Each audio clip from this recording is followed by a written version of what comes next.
माझ्या आईच्या नावाचा जय जयकार करत होते सगळे. का ते सांगतेस त्याआधी आता इतके दिवस बीचेस एन्जॉय केल्यानंतर थोडं मनाला शांत फील करून देणारं असं ठिकाण माझ्या नवऱ्याबांनी शोधलेलं होतं, ते म्हणजे मार्लेश्वर.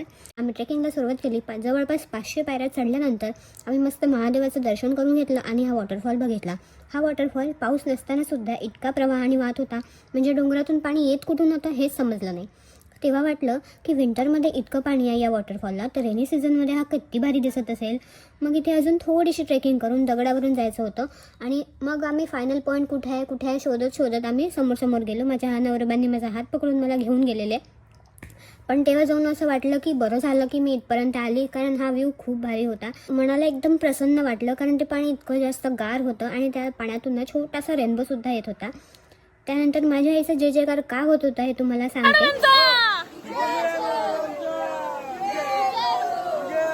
तिला पायाचा त्रास आहे, पण तरी पण तिने 500 पायऱ्या चढून आणि दगडावरून चालून ती इथपर्यंत काठी धरून आलेली होती. त्यामुळे आमचा असा तिचा जय जयकार चालू होता. निघालो प्रतापगडाकडे, पण आम्हाला तिथे जातपर्यंत सनसेट होऊन गेलेला. माझं बसमध्ये असं चाललं होतं की सूर्यदादा थांब ना जरा वेळ, कारण किल्ल्यावरचा जो सनसेट बघण्याचा व्ह्यू असतो त्यात काही वेगळीच मजा असते. पण त्याला दादा म्हटलं म्हणून का तू लगेच आपल्यासाठी थांबणार थोडी नाही ना. मग काय अंधार झाल्यावर पोहोचलो, कारण तिथे ना थोडी घाटी पण होती. पण प्रतापगड काही तेवढा बघता आला नाही, कारण रात्र झालेली होती. पण प्रतापगड बघण्यासारखा आहे, खूप सुंदर आहे, कारण आम्ही याच्या आधी एकदा जाऊन आलेलो आहे. आणि त्यानंतर आम्ही अजून उद्या ट्रेकिंग करणार आहोत.